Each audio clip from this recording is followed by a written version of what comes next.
Hello, everybody listening to the Fair Weather Podcast. You are joined with your boy 2K Suave. I'm joined with my boys Vic and A-Rod. Unfortunately, we don't have Sammy today, but he will be back soon. Don't worry, guys. First and foremost, happy March Madness. It's finally here. Today has been a crazy day for me. I have a bad back for whatever reason, but It's final. it's final. My back is broken. It's final. But I have spent a lot of hours today really, really, really honing in on my bracketology because I'm Mm. taking it serious this year. I don't know what it is, but I really want to do well this year in bracketology. But Vic, how are you? I'm just living the dream, KK, hanging in there, trying to avoid as much pollen as I can by staying inside. Uh, but yeah, just holding down the fort. And tell me something crazy, wacky, funny you've seen this week in sports, Well, or in let's talk general, about or in let's general. talk let's talk about the Players Championship because golf doesn't get enough love on this podcast, and let's talk about the comeback by Scotty Scheffler on the final day to storm up, I believe, down 5 strokes to then take the lead. And then the heartbreaking lip out. We've all been there on the golf course. We've all had that ball lip out, but for Wyndham Clark, that was missing out on a major right there. So unfortunate loss there for Wyndham Clark. But great final day at the Players over the weekend. I was actually very tuned into the players this year. I don't know, like it was on at work, so it was actually very exciting to watch. I might actually be going to Valspar this weekend, guys. So Nice. that'll be my first ever tournament that I've ever been to. So it's going to be very fun. But A-Rod, what you got? How are you? First of all, how are you? I snuck into Valspar one year and watched Tiger Woods. Didn't pay a cent. Damn, that's what's up. I'm Yeah, going in. I'm going for free, by the way. So you got to know Yeah. people who know people. yeah. Pull those strings. I mean, I'm good. The pollen's getting to me. My eyes, excuse my eyes, they're really low and really puffy. I apologize. Um, and then Ramadan too. So day 7, 8, 9. I don't even know now. Salam alaikum. Alaikum assalam, brother. But I mean, as far as crazy, wacky story, I mean, there's a lot I got. I could go any route. I mean, we could talk about these boys putting them out 3 times now, putting out UCF. Uh, Man. we Oh we wow, great job, in the NIT guys. Hey, that's we that's what you guys get. 7-15 hosting an NIT game. Come on, man. I Come on, could I could homer and talk about the crazy week the Jets put together for me, and I'm happy with those moves. Shohei Otani's interpreter is in a gambling ring now. He's getting caught man. up. Yep. And I think the biggest one though for me is former national champion Virginia in the NIT and all the buzz that they're a really, really good team and they got snubbed not getting into the tournament. Didn't score for what was or no, it was to get into the tournament, wasn't it? Yeah, It was it to was the get play-in Playing. last night Yeah, to the beat playing. Colorado. So that's what Colorado it was. beat. technically they're in the tournament. Yeah, they were in the tournament. So didn't score for 52 minutes. How do you not score for 52 minutes? That's just mind-boggling to me to think that. And they've won like the head coach. I can't think of his name, but he's brought Virginia a national championship. So like he's no slouch. Wasn't But it the very next year when they after they won, they lost in the first round, like he to like did a 16 seed? did. So that win was a fluke anyway. Win's a win, man. You I, can't say that. A win is a I win. know, It's I hard know. to get there with the calibers of Duke and North Carolina and Kentucky, and now that those guys, Roy Williams and Krzyzewski, are out of the program, it's like an even playing field once again, like anybody's game now. But 52 minutes, really? You didn't score? All right, cool. Spring break must have came early for them, and they just were not. They were just not focused. You know what I mean? It it was final. It's final. It's final. All right, for me, I gotta go. It was it 2 nights ago? Anthony Edwards Oh, and Jalen Johnson had themselves a little dunk fest. First, well, Jalen Johnson, what he did to Austin Reeves is cool, whatever, but they lost, so I can't really give that much credit to Atlanta. But what Anthony Edwards did to Mr. Collins over there in Utah, I mean, first of all, not only did he really dunk on him, like for real, but like he got him out the game. Like he had a concussion or something like that. And as a basketball player, and as a competitor, there's no way you're taking me out of that game at that moment. Like I got to get my get back somehow. We got to fight. I got to punch him in the throat. I don't know what I got to do, but the That bitch. posterization that I witnessed that night, everything that I think about Anthony Edwards and then some is coming to fruition. I really think, maybe Minnesota might not be the best place for him to be because his market, his individual market is blowing up right now. But damn, that was great. Let me ask That you was guys great. a question. What's Yeah. more disrespectful? The fact that he just threw the ball in the net, or would it have been more disrespectful if he actually like grabbed the rim? Because if you look at the dunk, he like threw it in the net, like which I think is even more disrespectful. Because like I don't even need to touch. I'm so high, I don't even need to touch the rim. I'm just gonna throw this bitch in there. When you're Yeah, that high up, it's like Blake Griffin and Timothy Mozgov type stuff right there. Yeah. Dwight Howard did that shit too with his slam dunk contest when he had the cape on and he just threw it in there. When you jump that high, you can literally do what the hell you want, honestly. And Incredible. he was that high up off the ground. It's disrespectful regardless. If he grabbed the rim, it would have been record breaking. It may have almost eclipsed Vince Carter's USA dunk almost. It would have been that nasty. Almost. That one's untouched. That one cannot be touched. That one. If he would have grabbed but if he would have grabbed the rim, it may be in talks with that, is what I'm saying. He jumped over this dude though. And he was 7 feet. And he threw it, I think throwing it in is so much more disrespectful. It's like I'm just gonna throw this bitch in. I don't even have this. I don't even have this ball. He's dislocated his finger. His finger though. It's aggression. It's the aggression afterwards. Is what hatred. Yeah, and then they followed up with a loss to Denver. So it's like,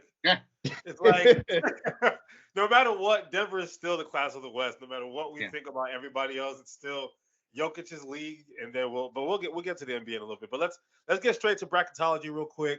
We're having a little bit of fun with this. We actually have a special little bracketology coming up for you guys soon. Just be on the lookout for that. But we'll talk about the real games. Vic, I want to pass the floor to you because you are somebody who I feel like I can trust with this world of bracketology, predictions, gambling advice, spray, all that kind of stuff. So, take the floor. Just take it away. What you got for me? Yeah. So I mean, it's an interesting March Madness. I don't think anybody is upset when it comes around. The games start tomorrow, so for tomorrow starts our first 12 p.m. games. This is the best part of the tournament, boys, is when it really starts to ramp up, and you have a game on every hour on the hour, especially for those people that like to partake in magic beans and possibly spending those magic beans on bets. But I'm just gonna come off right. Should I just come off right away and just say who I like as my favorite to win the tournament? Give me your final four first. Let me hear that. All right, let me pull up my bracket so I make sure I don't mess anything up because I did do also a plug for us, right? We have a bracket right now. You have until 12 p.m. tomorrow to create your bracket. I believe what's it under the name of the Fair Weather Podcast bracket. Yeah, Fair Weather Podcast bracket. So you can search that or probably just look on our Instagram. So sorry, my internet sucks. It's been shared a million times. So if you don't got it by now, I'm sorry. I'm sorry. Yeah, you don't get it. So my final four, and I can't pull up my bracket. So wait, hold on, I got a phone. 2 seconds. What I will say while you're looking for that, A-Rod, actually, in that. So first of all, A-Rod, who do you want to see go all the way? First of all, but not even who you got in your final four. Who is a team that you would like to see have a little bit of success this year? I haven't even done my bracket yet. I have to do a little research because I want to take it serious this year. After we had a conversation during the Baylor one and saying like seniors. The more seniors you have, the better off you are.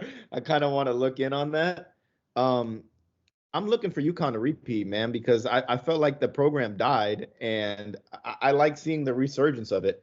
Yeah. And the crazy thing, one right now, if you're betting on Kansas to make it all the way. Their star player, Kevin McCullers or whatever his name is, he's out for the tournament. So take that into consideration going in. We're looking at Kansas now. Speaking of Kansas, and I don't know if I'm crazy because I've already started my bracket. I spent 45 minutes determining whether or not I wanted to pick Samford over Kansas. So Kansas coming in as a 4 seed versus the number 13 seed Samford. And every metric that I see, to me, Samford is a better team than Kansas. But it's like, can I pick Kansas. Samford over Kansas? So a crazy stat to know. I wrote some things down. Like a 15 seed in the past 3 years has made the Sweet 16. So take that into consideration. That's a crazy stat. And I'm looking at a lot of people's mock brackets right now, or brackets that they're submitting. And a lot of people have the ones going to the Final Four. And I don't think it's that crazy because I think all the ones are very complete teams this year, as opposed to ones that are kind of fake. But we all know that's super hard to get to, that there's going to be some little guy like Loyola or, Shockers or something like that that's going to get in there and turn some heads. So I just don't know who that is this year. I've been hearing Drake. I've been hearing that they're like a head turner. Every year I hear Drake. Huh? I got somebody who's scared. Who seems like a scary team. Yeah, Creighton. I always hear every year, but Creighton can't get past the Sweet 16, so it'll be interesting to see. All right, you got your Final Four ready, Vic? Yeah. So so my Final Four right now. Wait, let me pull up. Shit, there it is. My Final Four. So to win it all, I have. Why is it showing it? I have UConn, Iowa State, Houston, and it's this one I want to change. Who did you have? I had NC State. NC State. I think NC I want to State. change that. So watching the ACC tournament, as a I'm gonna keep it for now. I'm gonna keep NC State for now. As a North Carolina Tar Heel fan, I watched the whole ACC tournament, and I was very impressed watching NC State before they even got to North Carolina. Like the way they played against Duke, and then I forgot who was right after that. To me, NC State, they have and we talk about senior leadership. They got a lot. They got a lot of grown men on that team. But is there a team in the first round, one seeded 1, 2, or 3 that to me you think is the most susceptible to an upset? Because for me, it's not. I mean, so my big team, the Cinderella story that I'm monitoring a little bit is Grand Canyon. So Grand Canyon is a 12 seed. It's an online school. Yo, Grand Canyon University, the online school, is playing St. Mary's in the first round. It's a 12-5 matchup, right? It's such a close if you look at like the spread and you look at the metrics and everything, like again, analytics has gotten the best of me today. They seem so closely matched, and St. Mary's can't score. So I look at Grand Canyon, I think they can beat St. Mary's, and then they play the winner of Alabama and Charleston, who I have Alabama for right now beating Charleston, but Alabama's defense is horrible, and they could very well lose to Charleston. And Grand Canyon could beat Alabama and Charleston, in my opinion. So to me, Grand Canyon is one of those teams that, I look at potential upset, 12-5 upsets like it happens every year. That's what I'm really monitoring. Trying to think. Mine is Clemson, New Mexico. I think this New Mexico team is like the real deal. I like what they put on the. I picked them too. I'll pick them too. That's a good one. Yeah, I was paying attention to their little run that they had. I like the I can't think of the kid's name, but I saw like his voice does not match his appearance. Yeah. And he was like, I want to stay in Vegas, like Mickey Mouse sounding type shit. He's like, we're gonna stay in Vegas the weekend. I was like, oh poor boy, and they did it, man. So was that Eddie House's son? I don't know if it was Eddie House's son or not, but he definitely sounds like a fictional character. So because I think if I'm not mistaken, yeah, Eddie House's son plays for New Mexico. New Mexico Lobos. Eddie House's son plays for them. So I got them, and And what's his name? I don't know. I have to assume that it's his son, but oh my God, what's his name? Jamal Mashburn Jr. I mean, there's only one Jamal Mashburn that we know, right? It has to be. There's There's only no one Jamal Mashburn that I know. So unless you were like me, like Jamal Mashburn was one of my favorite players when I was a kid. I was like, damn, that guy can ball. And yeah, somebody just like, I'm gonna name my kid Jamal after Jamal Mashburn. So but how many Mashburns do you know? that's true. That's So they true. got Eddie House's son, Jamal Mashburn Jr., and I have to. They have JT Toppin. That's the brother, right? Obi's brother.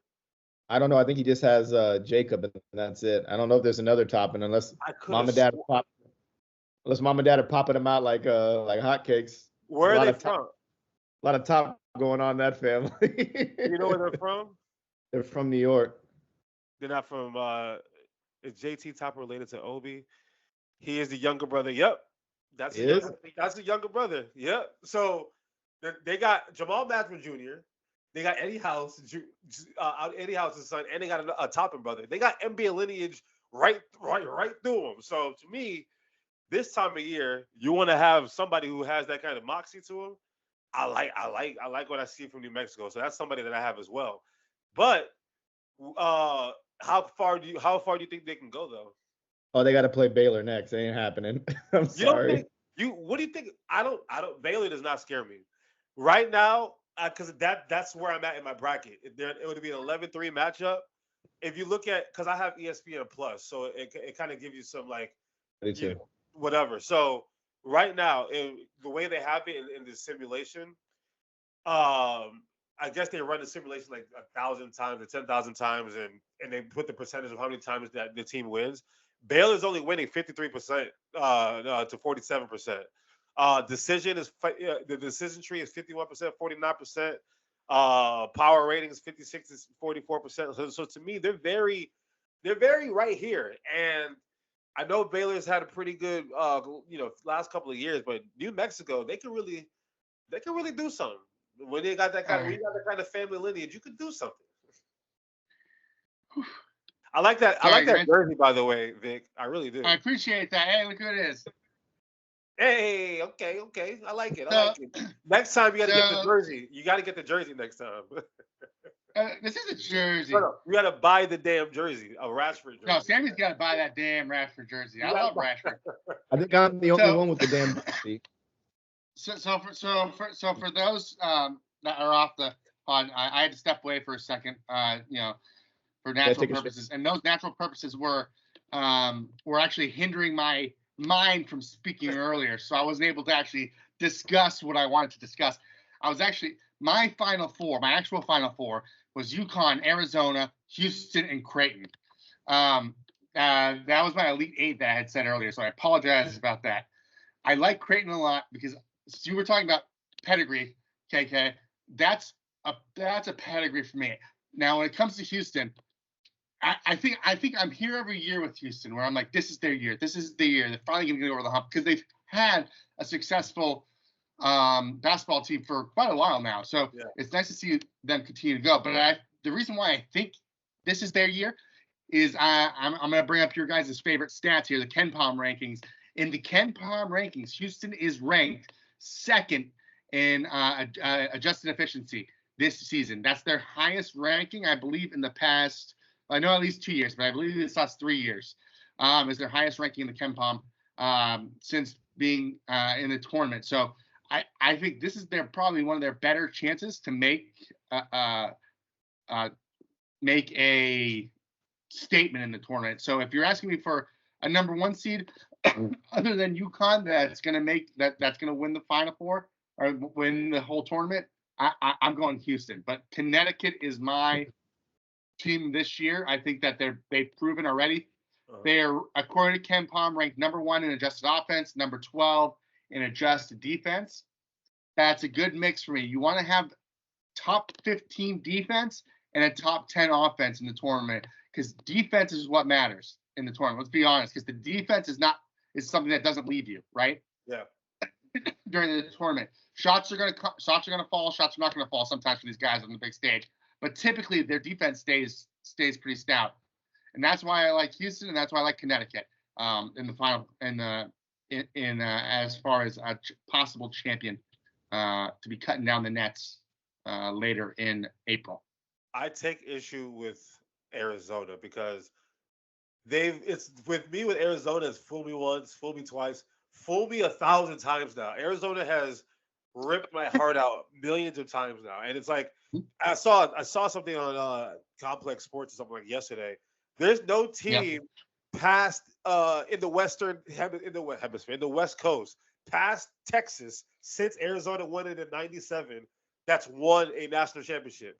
That is a crazy stat. Yes, that's true. That's such a crazy stat. We really, it's like the Cowboys have not done shit since the 90s. Nobody in the West, period, has done shit since the 90s from a college basketball perspective. And for whatever reason, Arizona just finds a way to just screw it up every year. So, I look at that division. I mean, that part of the bracket. I don't think they're better than North Carolina. And I think if they ran into a New Mexico, they might lose to a New Mexico as well. I think New Mexico, me and A-Rod were just talking about it. They really have they got a little juice right now. And they have a Jamal Mashburn Jr., they have a Eddie House's son, and they have a Toppin brother. They got NBA lineage on that roster. And to me, Arizona just finds a way to fold all the time. So, maybe they'll trick me. They'll trick me into doing they might finally do the right thing this year, but I don't know. Something's a little off when it comes to Arizona for me. That's a great pick for your upset over there, KK. New Mexico is the highest ranked seed according to KenPom in the top 25. So a highest ranked seed 10 or lower. That's what I was trying to say. Yeah. I got you. So, I like it. The lowest, highest ranked seed. Does that make sense? Yeah. No, it makes sense.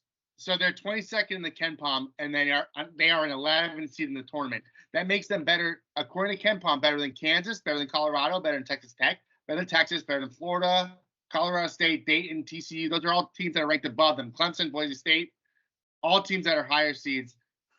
New Mexico, according to KenPom, is the 22nd best team in the country. So great shout out. All right, now have you placed any bets on any first round games?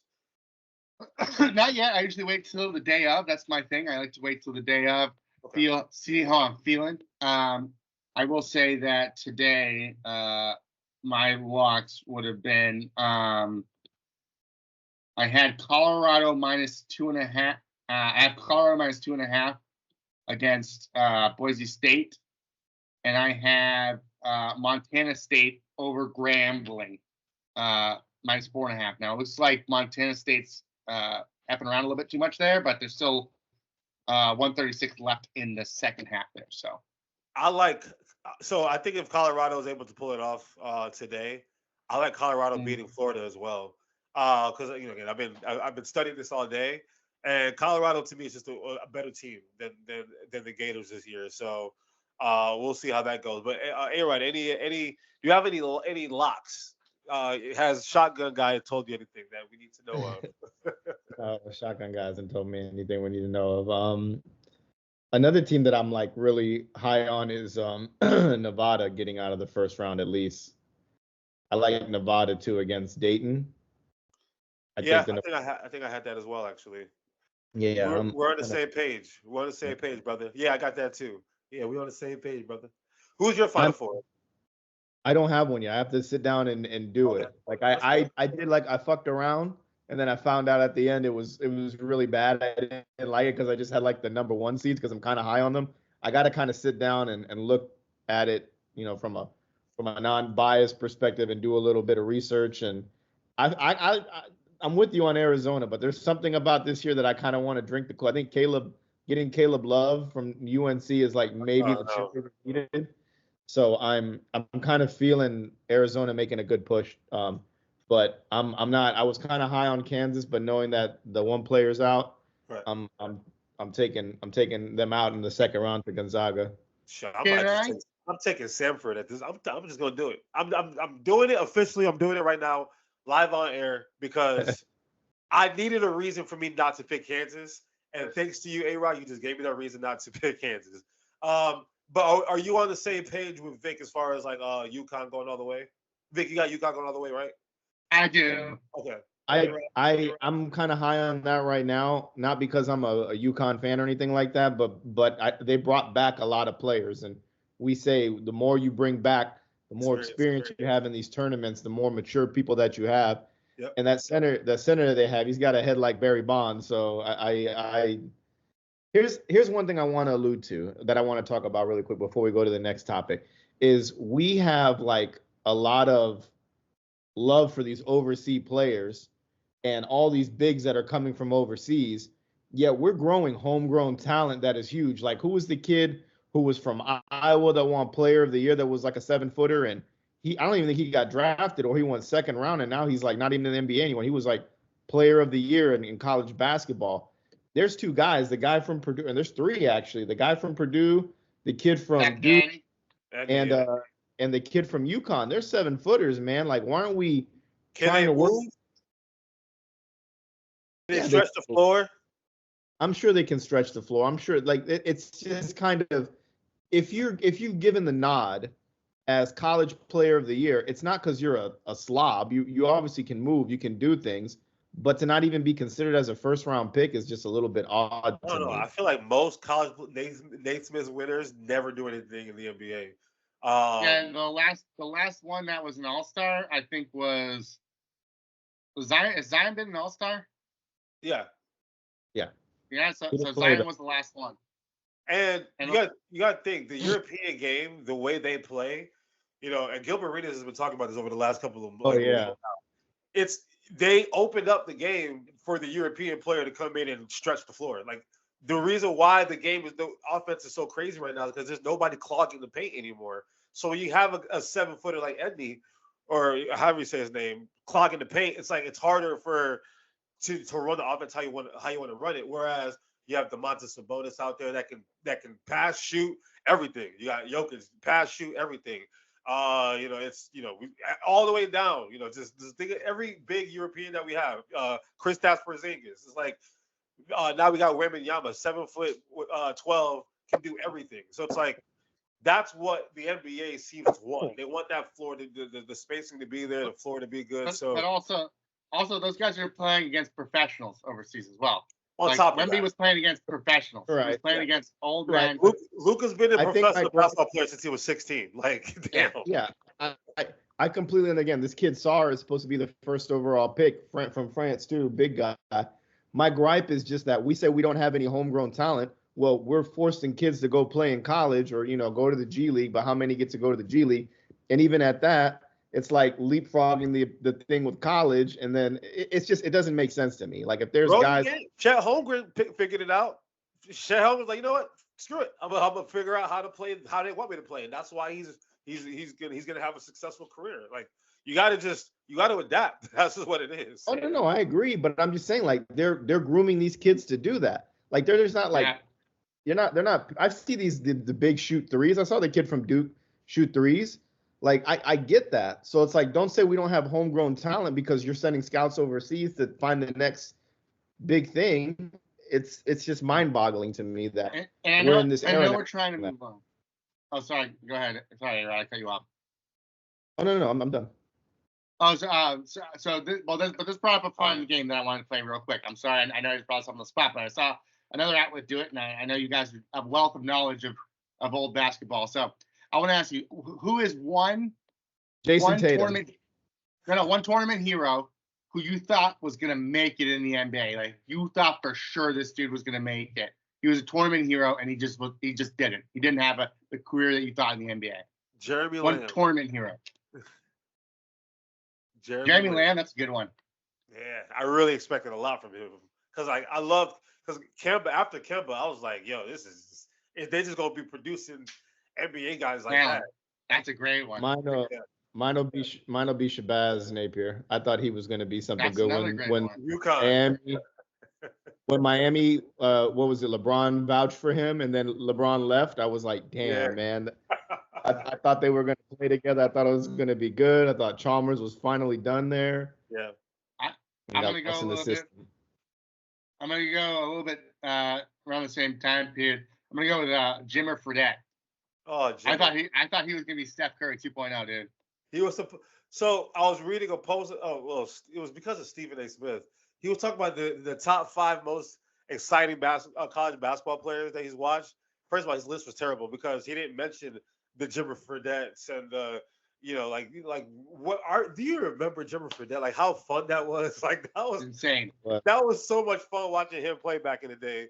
He was a little undersized, for what they would want, I guess. Probably a little slower, probably not the best defensive player, but he can shoot his ass off though. He can shoot. Yeah. But everybody, but we were in that era of basketball, so where that's the type of players you had. Like I remember the Knicks had Steve Novak. Steve Novak couldn't do anything but just sit in the corner, ball, shoot the three. That's all he would do. And Jimmy Fredette could have He had easily more done length that. to him though. He had a lot more length to him. Like Yeah, and he was definitely. but everybody Jimmer's the had same size as Steph. yeah, but he's not as athletic. He can just shoot his Hey, ass. Steph. He can just shoot his ass off. But the thing about the NBA, which is just is just who drafts you, it makes such a big difference. No matter like you can have all the talent in the world, the situation matters. Like to me, Tyreek Evans should be one of the greatest basketball players of our generation. He just got with the Kings. The Kings are just like a franchise. You know what I mean? Brandon Jennings.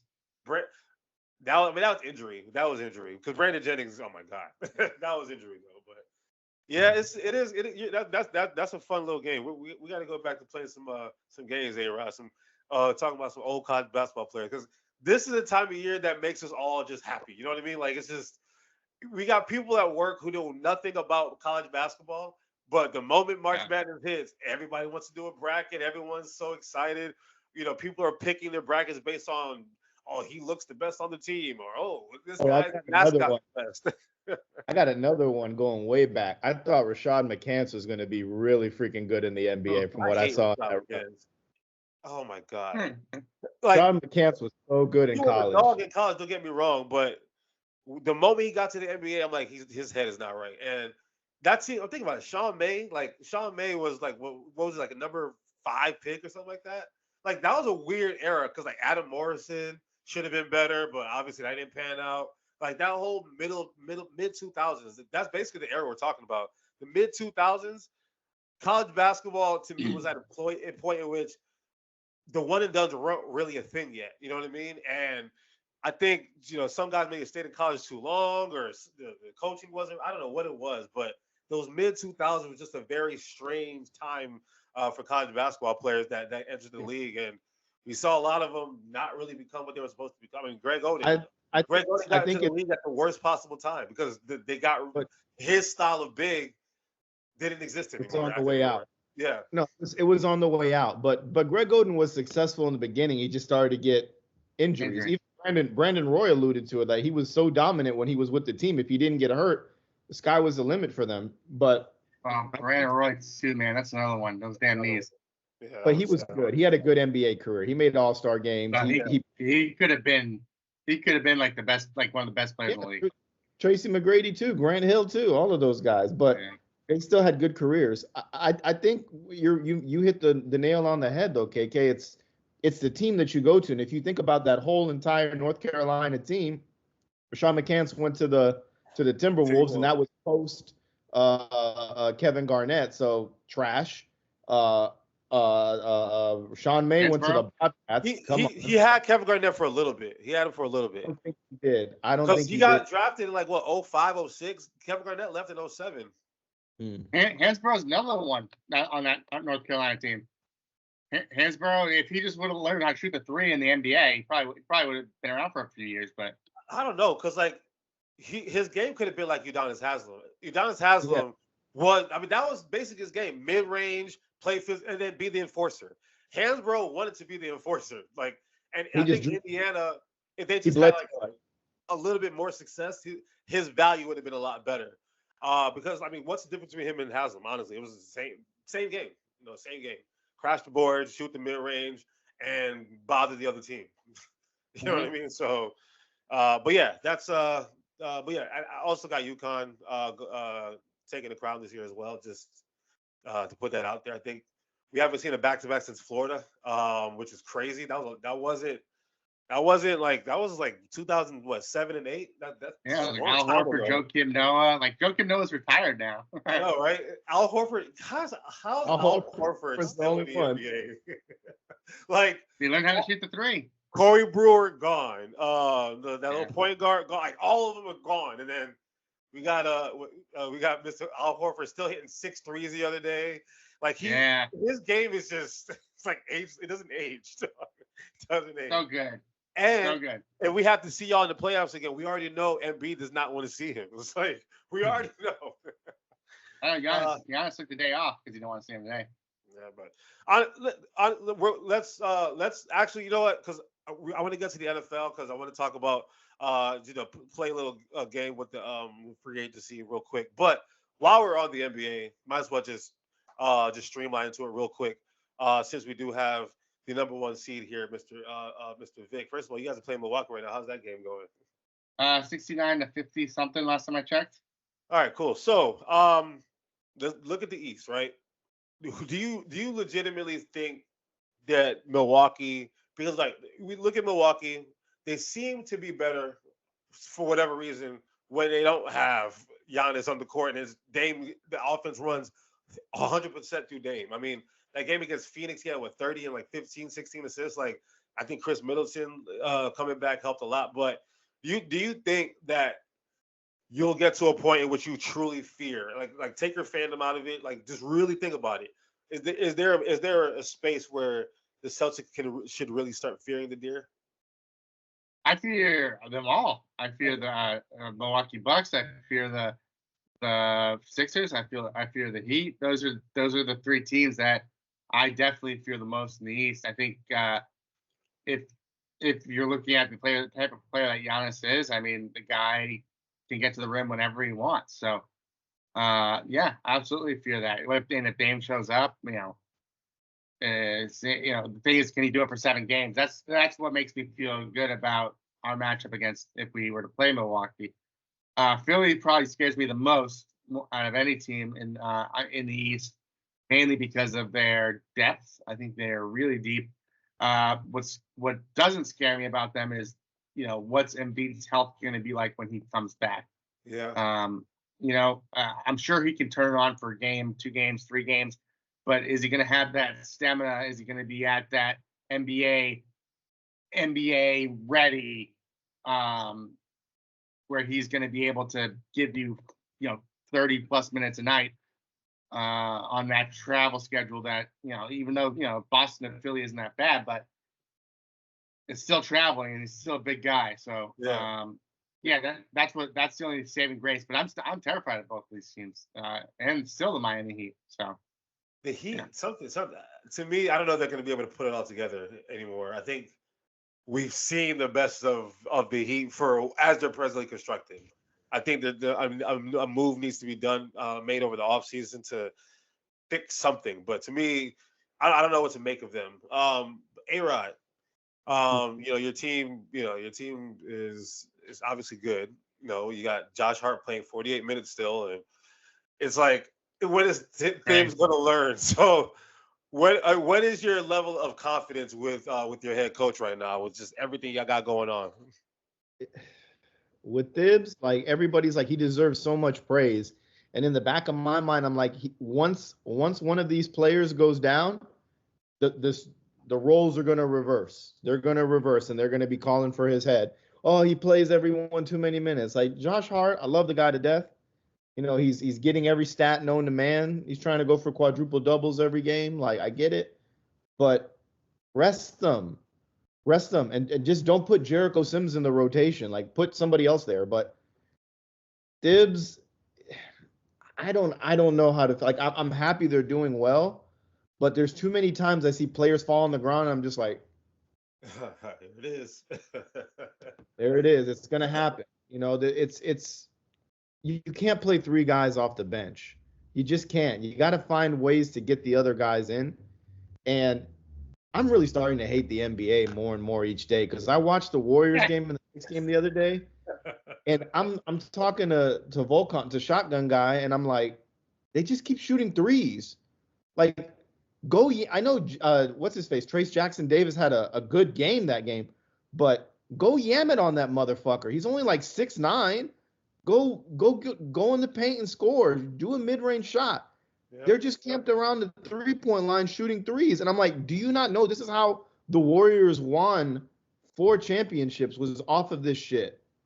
It'll bite you in the ass. And I kept watching the Warriors claw back, and then the Knicks just get lucky hitting threes. It's like Adam Silver walks in there and he's like, okay, guys, here's the script today. All you're gonna do is shoot threes. You're gonna sit at the line. I want Josh Hart to play the entire game so we can talk about something. Have a couple dunks, have fun with it, but I want you to camp around the 3 all day. I'm like, this is how you have to beat them? It's mind-boggling to me. That's the word I can use for it. What's the word on Julius Randle?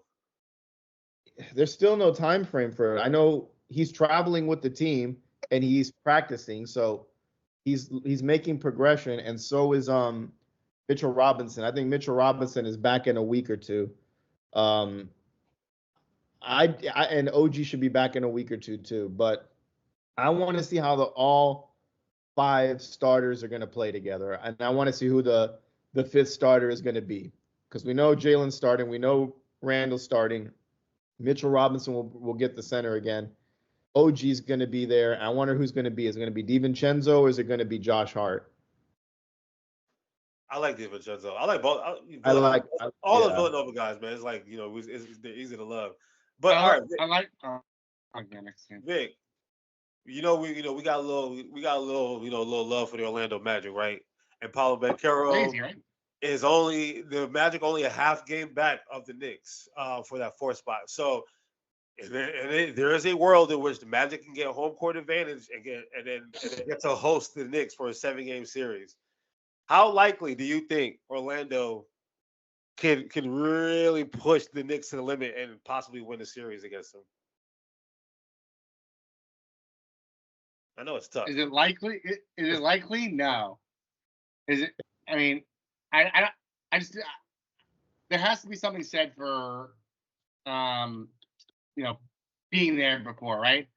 And all these guys, the young Magic are great, but I feel like that they're going to kind of run into the same wall remember that young Kings team that was like the number 2 seed, number 3 seed that one year.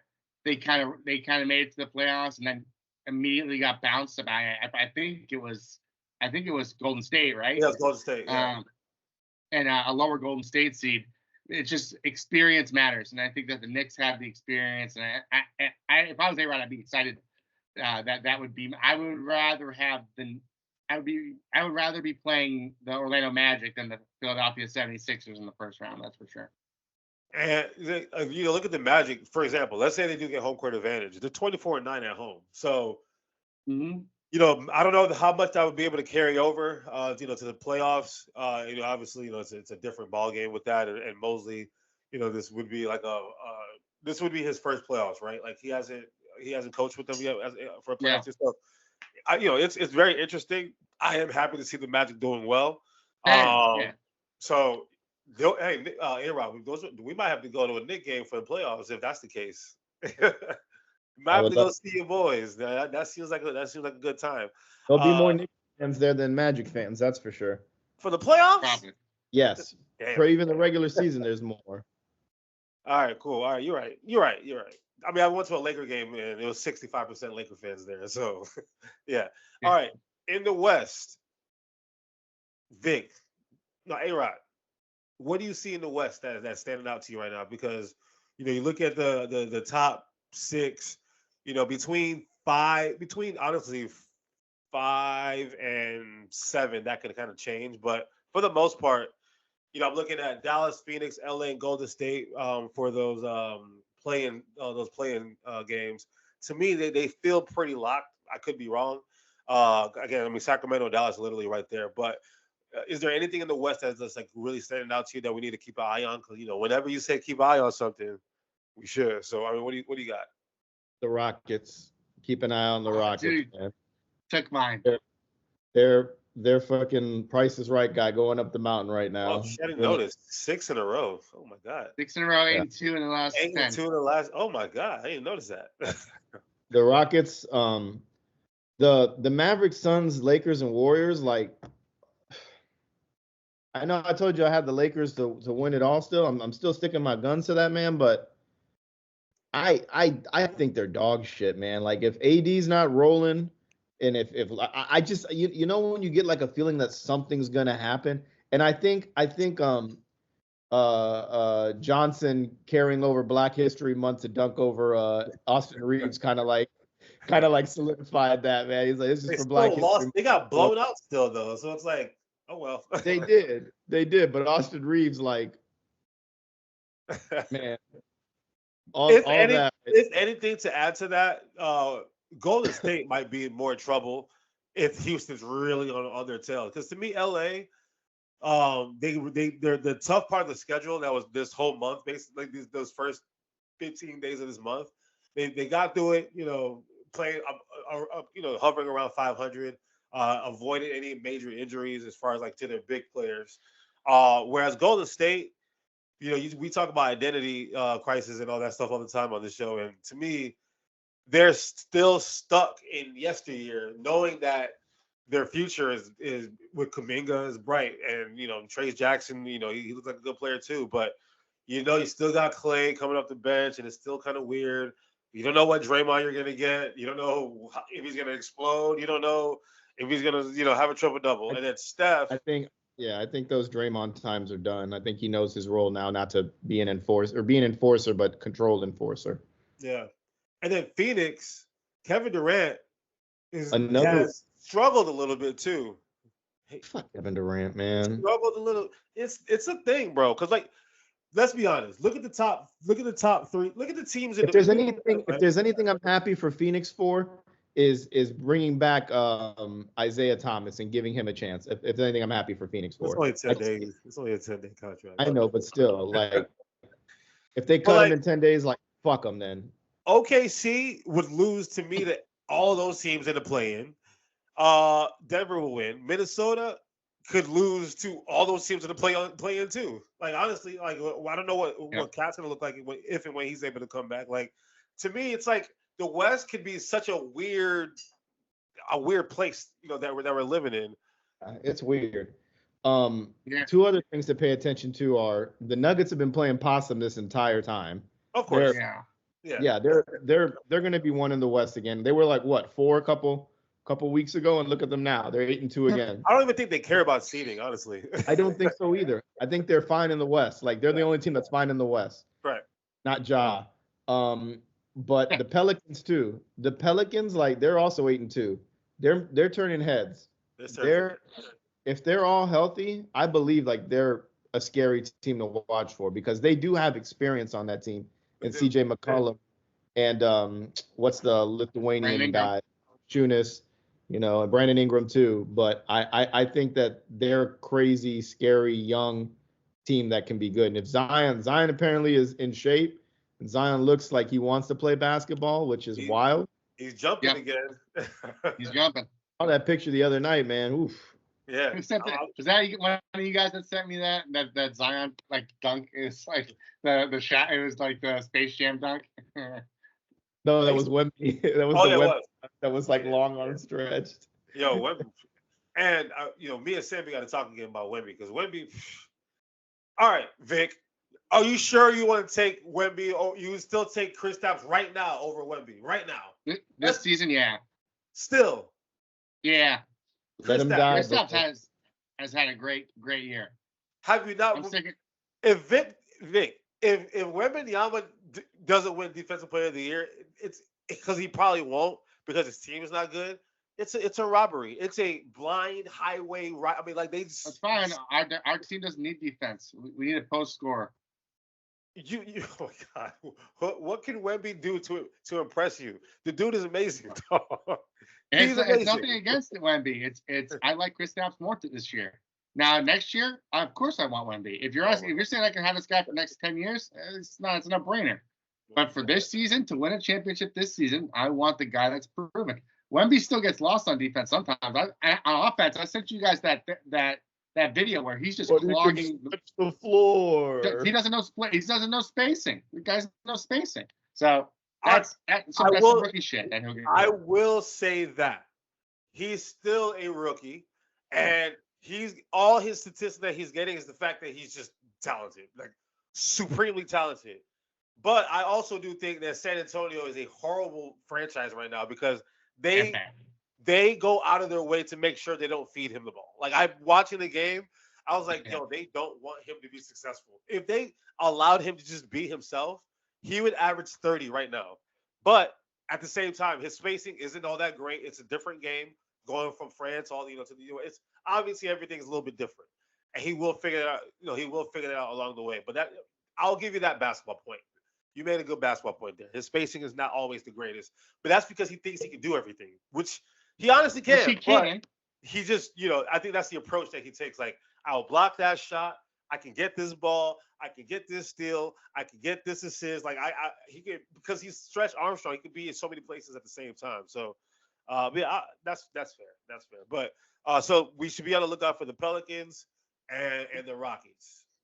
Vic, you agree? Yeah, no, I was so pissed that A-Rod took my Rockets take because I love that take. I think the Rockets are right there. I honestly, the team I'm worried about is LA. I know I'm just looking at the stats here, but they're the only Western Conference playoff team with a negative differential. So this season so far, Lakers. Yeah, which is weird. I don't know. They're such a weird team, bro. They are. They're hard. Yeah, you don't know what you're gonna get. It's a a real it's a Jekyll and Hyde thing. Literally, like that is. I mean, every time I watch that team, it's either they can honestly win by 30 or lose by 30, and I don't know why. Like it just does not make sense. But yeah, we'll move on to the NFL. Vic, we'll let you go. Me and A-Rod got to talk some football because our teams are actually doing things, and your team is not. So I'm glad I'm leaving for this. I'm so happy because it was just going to be me being silent for an hour. So I'm glad I'm out of here. So sayonara, buddy. Happy guys. March Madness to you, and we'll be chatting. Yes, sir. Later, guys. Adios. A-Rod, National Football League. This has been a fun off season for the two of us. You finally decided to join the party over the last week. So go ahead and brag and boast about your squad real quick. Man, I'm happy as a pig in shit like last year, but it's still March and you never know. Yeah, it's exactly like MetLife. Let's be honest with ourselves. MetLife isn't the most fun place to play at. It's the AC. It's literally called. Your name is Mike Williams. Yeah. Well, I'm gonna get to that in just a second. It's literally called the Coliseum for a reason because there's a battle in there all the time, and it's usually the ACL that loses. So yeah. So we go on and pick off some scraps that some teams didn't want to keep. The Cowboys don't want to keep Tyron Smith. I don't know what's going on there, but hey, we'll pay him for 1 year and we'll take him over here. Bring him over. I know they broke. Like Dak Prescott got them in a bind, and now Michael Parsons is about to get him into a bigger bind. And CD, they got three people that's about to just command the market. So that's what I told you, man. So that's the biggest piece of them all. But we definitely needed a wide receiver to upgrade, and I thought we were going to target a wide receiver in the draft. I didn't know after we beefed up the O-line. I really don't know what they're going to do in the draft. But a few days later, we go and get Mike Williams all off of a breakfast sandwich, and the marketing behind that is just genius, man. One of the Jets social media guys got him a sandwich, and the rest is history now. But I was looking at Mike Williams' career, and as much as we've been dogging him, he's been pretty healthy his entire career. It's only been like the last 2 seasons. So, and then I started to go deeper and look at it, looking at like all the players on the Chargers that have been hurt. I just think that the athletic trainers for the Chargers aren't worth a shit. Because if you think about it, Austin Eckler's been hurt. Keenan Allen's always hurt. Mike Williams got hurt. It might be an LA thing. Same shit with the Lakers. They stay hurt too. They might have the same family of trainers and shit. I don't get it. Lakers got the Lakers got the guy I'll never forget. The guy that popped Kobe's arm into place. Like he's not there no more. I think he's still there. He retired with him and Kobe retired together. They said, did they? They never mind. Yeah, he ain't there no more. That guy deserves to be in the pantheon, man. Oh, for sure. But going to get Mike Williams, that's a great number 2. He could easily be a number 1, but he's going back to the same role of being a 2. And I like that. And if we keep Lazard too, I think that's great to have Lazard as the third option, because that's somebody that Aaron Rodgers wanted to come over with. And obviously in those games back in the day, he was always the third option too. So I think that'll be a good fit for him as opposed to making him a 2. I think he could have been a serviceable 2, but Zach Wilson throwing the ball is different than Aaron Rodgers throwing the ball, and I can't put the blame on him. I like the Kinlaw sign. I was like, damn, we got a good defensive lineman out of him. I don't know what they're going to do with a lot of these guys they brought in that had record years. I know Bryce Huff is gone. We had to pay him or let him go. It is what it is. Kinlaw is still young. I think this is his 4th or 5th year. And then the purging the Ravens O-line, signing Simpson, trading for Moses again. No. It's going to look good. It's just can the team stay healthy? That's my thing. I don't hold my breath with this team because we can paint a Van Gogh, we can paint a Picasso, we can make something beautiful on canvas and give it to you. But then somebody with a soup can goes in there and throws it on it immediately, and it's usually us that spoils the painting. So I don't know. I'm happy. I'm really happy with everything. You see my post, but I like Mike Williams going to this team, not having to be the number 1 option, and then also playing with somebody who, to me, kind of mirrors a lot of what Keenan Allen is, like Garrett Wilson. They're both amazing route runners. They're both can do, run that whole route tree and do whatever, right? Whereas Mike Williams, 50-50 ball, he's getting it. Now, it's not 50-50 with him. It's 80-20. With him, it's 80-20. I'm going to get that ball. So, to me, he has his, quote unquote Devontae Adams and Keenan Allen and Garrett Wilson, where he's just gonna run all the routes and he's gonna get as many targets as possible.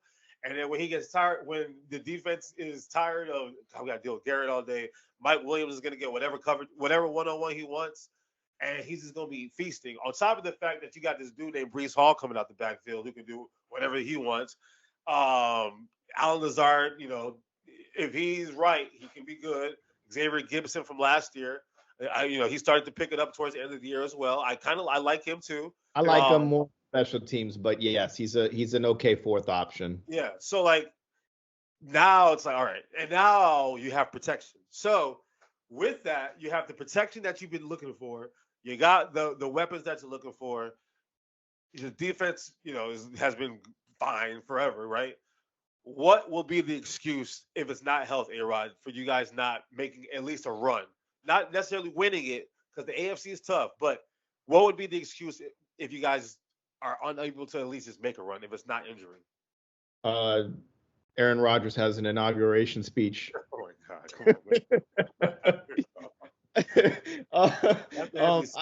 Oh my God! Anyway, continue. The real running mate. He didn't choose Aaron Rodgers, by the way. But I really don't know. I think the tight end is definitely. I know we're linked to Brock Bowers. We've never historically taken tight ends that early. What pick I got? Is it 10th? Ooh, that's a possibility. He gonna be between that 6 to 12, depending on who's aggressive. But I'm doing a lot of reading up, and JJ McCarthy he's shooting up. They're saying top 5 maybe, and I'm also seeing that 6 receivers could go in the 1st round. Oh yeah, that's happened. This is a receiver draft for sure. Yeah, it's definitely a receiver draft. So I wouldn't be opposed to them getting another receiver for the future. Or I wish they would have given Mike Williams a longer deal than 1 year, but I get it's cap construed and money and all of that. I understand that, but I feel like ACL, so yeah, it's like a prove it deal, and then maybe we'll give you another one. I'm curious to see what else they do. If they could get OBJ too, that'd be great, man. But I don't think they're going to go after OBJ, even though I see him as a player they're targeting to try. How old Mike Williams is? It's 28. He's 29. He's about to be 30. I didn't realize he was already that deep into his career. Yeah, he's same. He's like a year after Deshaun Watson or a year before, one of the two. But I'm okay with that. This is your prime time right now for me. I feel as a receiver. So I don't know. As far as drafting, I feel like we're good at a lot of positions. Maybe safety. Safety is what we really need Go get Jamal Adams, bring him home, or draft a good safety in the draft. But we definitely need a safety. What about your sideline? So that's what I'm thinking of as far as if I have to put a blame. You think Salah and Hackett and the team that they have in place from a coaching standpoint, you think I they need to. can handle all of this? I think so. I have no gripe with Salah. I just think it's like a huge letdown when Aaron Rodgers go down because you're so hyped for the year. You're on Hard Knocks. Sure enough, the Hard Knock curse happened again. Don't go on Hard Knocks anymore. Man, who's up this year? I gotta look that up. And I forgot who it was. But it was just so much hype coming into that, and for Aaron to go down in 4 plays, it's heartbreaking. It's gut wrenching. But and then with Nathaniel Hackett, I got to see it with Aaron Rodgers. If it doesn't work with Aaron Rodgers, I give him like 3 or 4 weeks if it's not rolling. But and Joe Douglas is making moves for his job. The last 2 years is the most I've ever heard of, or last 3 years is the most I've heard of Joe Douglas before that, because that draft with Sauce was one of the best drafts I've seen as a Jets fan. Last year's offseason was amazing. And now this year, it's like getting those filler pieces that we really, really need because we can't afford some of the things to bring back. So I like everything they're doing. It looks good. And I already told you how I feel about the Bills. I think their time has come and gone. And if you look at that team, it's a whole new looking team. You think something's gonna happen with Diggs? Yeah, if not this year, next year for sure. That's crazy. Like you got rid of Gabe, now you got to give. I mean, now there's no excuse. Like yeah. I mean, you obviously you have good tight ends, but like, bro, I need my targets. But just real quick, this year, if no one steps up to volunteer to be on Hard Knocks, it's either going to be the Saints, Broncos, or Bears, who the league has to force. They're going to force the Bears to do it. Caleb Williams, you know damn well the Bears are going to be on Hard Knocks this year. So that might be a very interesting Hard Knocks because of all the pieces they just brought in, and you bring in the circus of the number 1 pick. Ooh, after his pro day today. I hope they draft him, and I hope this is a good marriage because I want to see teams like the Jets and the Bears get out of this futility of just. And yeah, like the Jets are the longest team. Like they have the longest playoff drought. Going on 18 years now. That's crazy to me. Like, damn. Now it makes me feel so much worse for you. I'm like, damn. I complain a lot about my situation sometimes, but dog, the Knicks haven't won a championship since '73. The Jets haven't been in the playoffs in 18 years, and the Yankees, y'all just be getting hurt every year. It's like, at what point does the madness stop? So, yeah, that's tough, bro. That's definitely tough. All right, now I want to do something real quick. I was looking at some of the overreactions that people have made from some of the signings over the last, just some of the offseason moves that have happened. So I was going to go to 4 real quick, and then we kind of just wrap it up. But we'll start with the Texans. Now, the Texans, the last 2 years, the Texans have been on that's the team we've made fun of on this show because they've done some weird, crazy shit. But back-to-back off seasons, they are just. I mean, they're batting 1,000 right now. It looks great. I wouldn't say off seasons. I would have said draft last year and definitely off season this year. That's what I mean. Yeah. So this is the first one. You can say facts or cap or hell yeah or absolutely not. The Texans are a legitimate threat to the Chiefs in the AFC. Legitimate threat going into 2024. Yeah or nah? That's cap. Cap. I like the signings. What are they missing? It's Patrick Mahomes, bro. Every year we dog him, he still wins. I know, but shit, bro. With shit. I think we can all agree when we think about CJ Stroud, he's one of them. Like you could tell with a quarterback right away. Like we knew, unfortunately, with Zach Wilson, he's just he don't got it right. But you see it with CJ Stroud the moment he put on his helmet. Oh yeah, he's one of them. And you got the roster now. Like you got the roster, you got the head coach, you got the energy back in the city, and that division that they're playing, they can win that division every year. You know what I mean? Like that's what helps you get to these, playoffs and stuff. Is you play like the Patriots for 20 years and you beat everybody in your division. The Chiefs, they haven't been scared of anybody in their division. The Texans can start setting themselves apart. You don't think they could start putting a little bit of pep in that step and a little fear in Kansas City? They might. I mean, they might, but I still think it has to work. Like I think getting Joe Mixon is good. I feel bad for Dameon Pierce. I thought he was going to take that leap, but he's obviously not.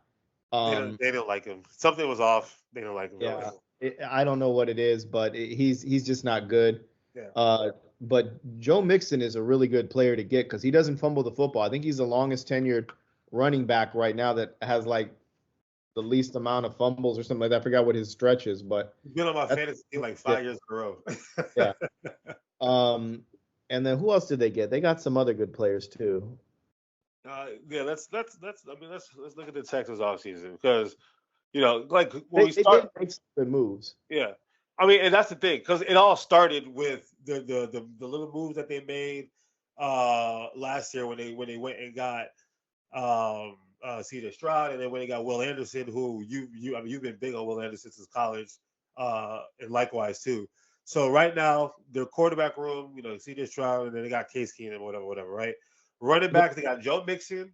They still got Dameon Pierce on the roster, so that's a good little backup to have. Yeah. Tight end, Dalton Schultz, I think he's signed for a longer deal now. Brevin Jordan is there. Wide receiver. So that's where we can see something, because the wide receivers, Nico Collins, Tank Dell, and Noah Brown, who we do like, but if they go get themselves like a T. Higgins or some shit like that, it's a wrap. You know what I mean? Because T. Higgins clearly, I don't know what he's trying to do, but I don't think he's trying to be there. O-line, they're straight. D-line, Danielle Hunter. That was the one. They added Danielle Hunter to that D-line. So they got Will Anderson, Danielle Hunter, Christian Harris, Jesus Christ, Derek Stingley, Jeff Okuda, who could be hit or miss. So that defense looks pretty good. They got Jimmy Ward as safety. I mean, to me, they don't have too many holes. Yeah. Maybe linebacker. Go after a linebacker in the draft. Yeah. I mean, linebacker, they can definitely improve there. Yeah, they can definitely improve at linebacker. I truly think like the receivers that they have, they're not like household names receivers, but I think they fit the mold good. That they'll be like, hey, I'll show you why I'm a household name. The kid, what's the one's name? The kid from Michigan. Nico Collins. Yeah, he's good. And they still got John Mechie. They still got Robert Woods. They still got. Yeah. They got some guys. They've got a good core. They've got a good core. But if they go get T. Higgins, they put that shit over the top. You know what I mean? For sure. But you got to think about like where do we need to spend money at the same time. So if some of those guys are up for contracts, like I'd give Nico Collins his bread. He deserves it for having to stick through the dog shit. And you got to understand, like they're on a rookie contract deal, so this is the time where they attack. When you have a rookie deal for your contract, this is the time for me to attack. But all right, we'll see how we feel about the Texans. The other team in the AFC, the Baltimore Ravens, went and got Derrick Henry. Derrick Henry will finally put the Ravens over the top and get them to the Super Bowl. I hope, but I don't really. They ran the ball fine last year. They really ran the ball fine. I just think for Derrick Henry, it's better because he has a better O-line in front of him, so he can get around that. I know we took Simpson and Moses from there, but if there's anything that I'm not afraid of the Ravens doing is finding good D linemen and finding good O linemen. They always find a way to do that and hit a home run with that. Yeah. So I think it's kind of the same for me with that. I think they need to get another complementary receiver because I don't think Rashad Bateman is him. I don't know why they let Odell go. I thought Odell was perfect for the locker room as being a veteran. I think looking at Odell Beckham Jr., I think he's the most overrated wide receiver in football just because of a catch. He's great. The production was there. He was on a path. I just think he's very overrated because we look at that one catch. I respect his game. I don't have a hate for him anymore. But I think for what the Ravens needed, I thought that was a perfect player to have as far as experience as far as like change of culture. And also he's like a guy you can identify with. He's still swaggy and cool, but he's a little bit older. I felt like that was his role there, but they're gonna let him walk. Maybe that's why they got Derrick Henry for, honestly. Maybe. And you take a little bit of pressure off of Lamar having to do everything in the running game. Like, all right, Sure. Gus is hurt, Dobbins is hurt, all these people are hurt. All right, man, like, please, Derrick Henry, just let me breathe for a little bit. To me, that makes you really got to stack the box. You got to stack the box a little bit for Lamar because he's going to take off and do what he wants, but it's still hard to stack a box against that kind of player. Derrick Henry, he's a good blocker. He's a good blocker. Yeah, and whatever one-on-ones you want on the outside, shit. that like what Saquon's gonna do for us in Philly, bruh. Like you can, DeAndre Swift, you feared him a little bit. Gainwell feared him a little bit. Saquon out the backfield catching the ball and running the football to me makes our receivers that much better. And then I was looking at Super Bowl odds. Two teams that kind of stood out as well. Sticking to the AFC, and then I got a team in the NFC I want to talk about real quick. Talking about the Steelers, right? We know they do the Russell Wilson thing, and then they just surprise the whole world, go get themselves to Justin Fields, to just add to that locker room. And Brandon Ayuk is talking about, me and Coach Tomlin look alike. You know what I mean? So, and then what's his name? The dude that was in the movie. He was in The Wood. He was in shit. God, what's his name? He was in the movie with LL Cool J too. Not Painful, but he was the undercover cop. What's his name? He looks just like Tomlin as well.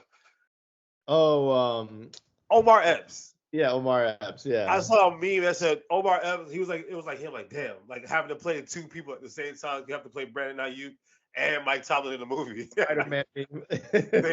But anyway. The Steelers have made some moves, and then when it got homeboy from Baltimore, so the Steelers made some moves.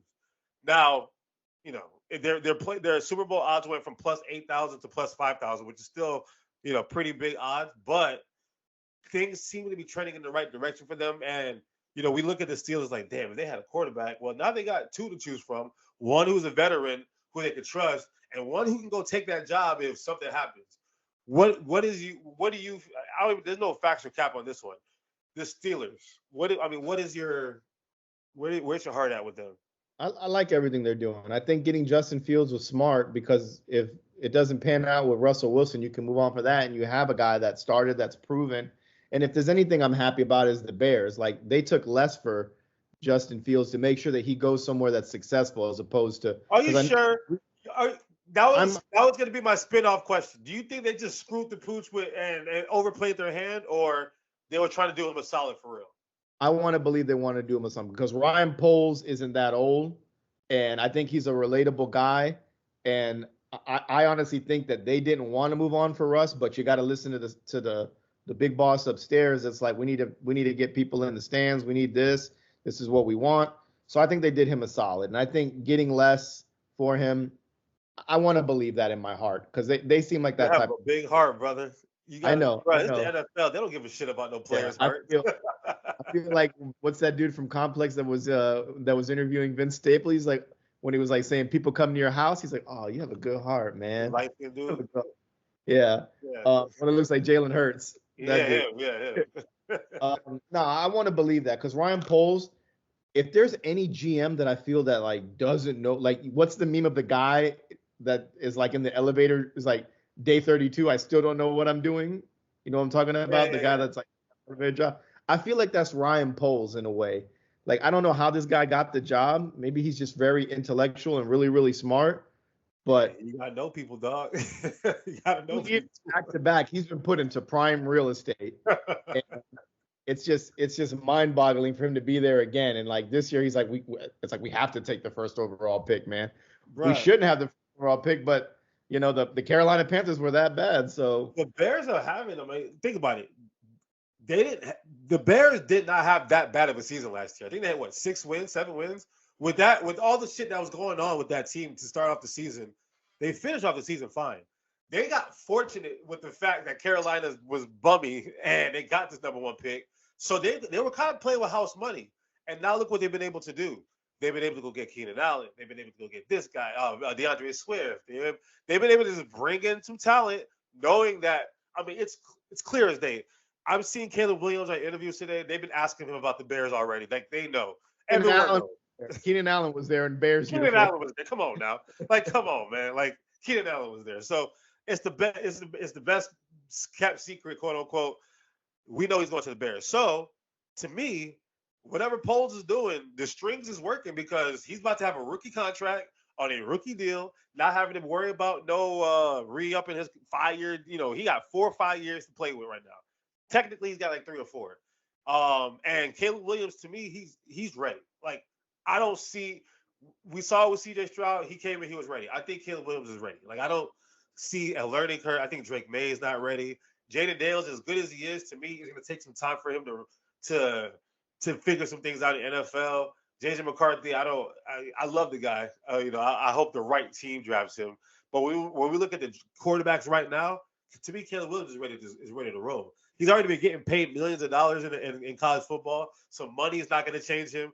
It's not like he's spending his money on dumb shit. His haircut, he don't got no kind of haircut right now. You think he cares about anything but football right now? Like, come on, man. Like, he's ready to go.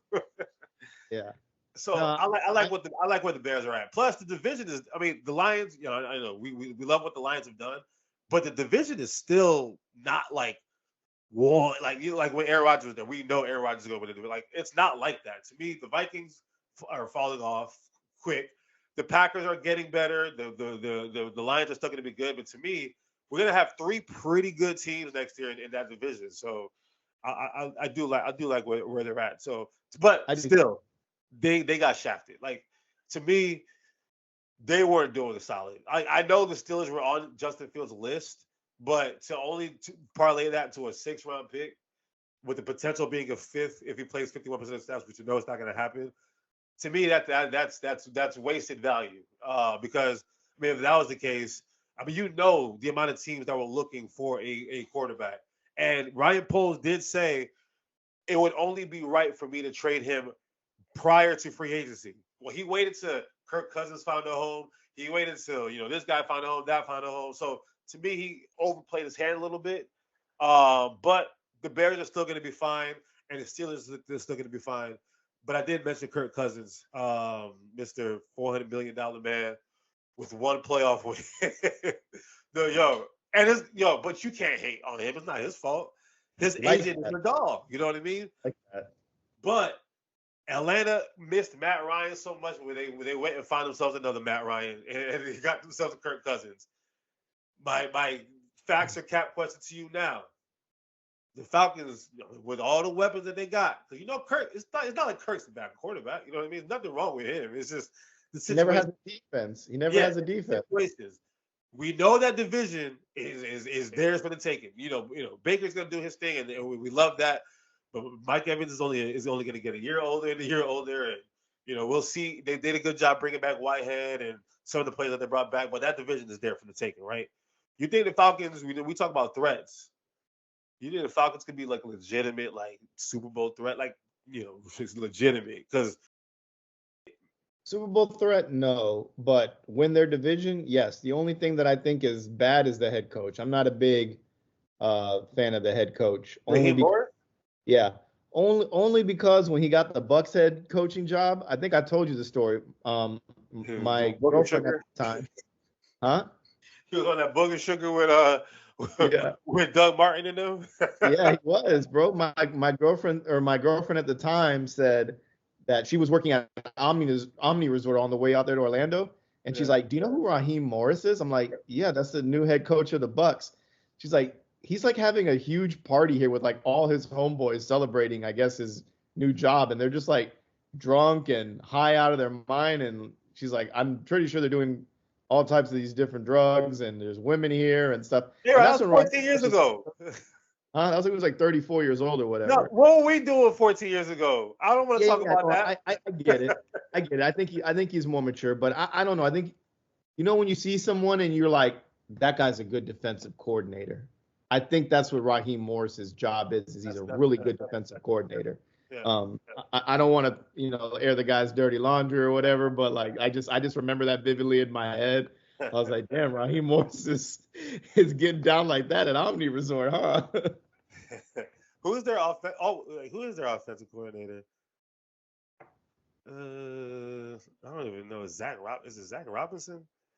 No, I don't know. So like, it really. I mean, look, it really depends on the staff. Yeah, the D coordinator is Zach Robinson. Where did he come from? I don't even know. I'm not familiar with the game, Zach Robinson. He was Matthew Stafford's quarterback coach. Passing game coordinator. Yeah, he just brought over the Rams with him. Basically, that's all he did. Yeah. I mean, think about it. Matthew Stafford had, he flourished with the Rams. Obviously, he was already like that, but he flourished with the Rams, even coming back from injury. So maybe there's something there. But win the division, yes. But how far? How far you think they can? You think they can like really push, No. or just one and done type of shit? The Kirk Cousins thing happens in Atlanta too, man. He'll be a one playoff win guy, I think. Damn, that sucks. I don't know. Like I really want these. I just want Drake London and Kyle Pitts to get the exposure they deserve. Like it's gonna happen now. It better. If not, then like, could you imagine if we label Kyle Pitts a bust? Could you imagine if Kyle Pitts people are already saying it. Like I literally heard an announcer say teams are scared to draft Brock Bowers early because of Kyle Pitts. Literally exactly what they said. Bless you. Like and you don't want to be labeled like that because they literally said, yeah, because of Kyle Pitts, teams are a little bit reserved on Brock Bowers. So yeah, I mean, look at OJ Howard too. OJ Howard, another one. Like, but I just think like Tom Brady wasn't favoring him at all in the past. Even before Tom Brady, because who was the quarterback before? I mean, OJ Howard was a bust. Like, let's just call it straight. He was a bust before Tom Brady got there because he got drafted 19 or 18, whenever TJ Watt got drafted. TJ Watt, he got drafted before TJ Watt, so he was already doomed to be a bust anyway. But I mean that's all I got. And then real quick, with the Eagles, Saquon obviously we talked about everything that we got. Devin White, I love. And then Kenny Pickett as a backup quarterback, I am a fan of that because he grew up an Eagles fan. He's going to be somewhere where he actually enjoys being. He could be our clipboard holder and really just learn the game and eventually be a quarterback coach on the team in like 5 years. So to me, this is a good move for us. I'm happy with my football team as well. I don't know if we're going to see an Eagles-Jets Super Bowl yet, but I like my team. I'm never gonna. I like your team too. I think getting Devin White, he basically shitted on Tampa Bay at the press conference, saying like, "This is a big market team where you can shine, as opposed to the Bucks." And I'm like, dude, man, the Bucks. It's not even just that. Somebody who wants me, because I feel like he didn't feel wanted anymore after last year. He's like, look, I remember going into offseason last year, we talking about like salary, like, yo, are they gonna pay him or what's gonna happen? And lo and behold, he's an Eagle. You know what I mean? Like. It's crazy. I just want to say, by the way, before we wrap this thing up, we talk about a lot of good shit on this show, and I feel like our shit gets stolen. I be seeing other maybe I'm just being hyperbolic or whatever, but we be on the shit. We be on some shit on this show. I'm just saying, you know what I'm saying? We're here. So, but that's all I got. But you got anything else with the NFL? Nah, I think I'm good. We gotta do our mock draft soon. I think now that free agency is like clear, I think it's time. Yeah, there's still some more pieces to fall, but I think they're guys that they can get signed during training camp. Yeah, I have a list. It says like some of the best NFL team fits for the free agents that are available. Stephon Gilmore is available. Apparently, they say the Patriots would be a good fit when they're there. Jadeveon Clowney, he's a little old, but I know he's trying to get that. He's trying to get to his. I mean, he's still serviceable. Still good. He's still really good. Justin Simmons, a lot. We talk about safety. You can go get yourself a safety. Justin Simmons is still available. Shit, Ryan Tannehill's available. Shit, OBJ is only 31 available. Tyler Boyd. He's visiting the Dolphins today, apparently. Tyler Boyd to the Steelers would be pretty interesting. But yes, I'll say this about the Bengals. I think they're getting O linemen now. They went and got the guy Brown from the other big Brown. Yeah, the other Brown. But like now you're losing all your receivers. So like what are you doing now? Now you want to protect Joe Burrow? So maybe it's for the next phase. I don't know, but we talk about this receiver, this draft class. Just draft one. Shit. Just go ahead and get one. They're gonna be there. You know what I mean? That's what I would do. If at this point, why pay? I just will get this little 22-year-old kid who can do the same shit that Tyler Boyd can do. So it's true. That's how I do it. But and T. Higgins, we'll monitor that one closely. I don't even know if he's linked to anybody, honestly. Clearly they're gonna want to. Patriots were the last one I saw, and the Commanders were the two that I saw. The Commanders, they got enough. They got enough out there, don't they? Shit, McLaurin and Curtis and Curtis is in Buffalo now. Oh, that's right. Okay, all right.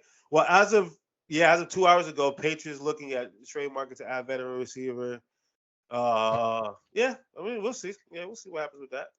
They'll probably get Cedric Wilson, and that'll be their get for the year. Okay. All right. Naysayers, what you got?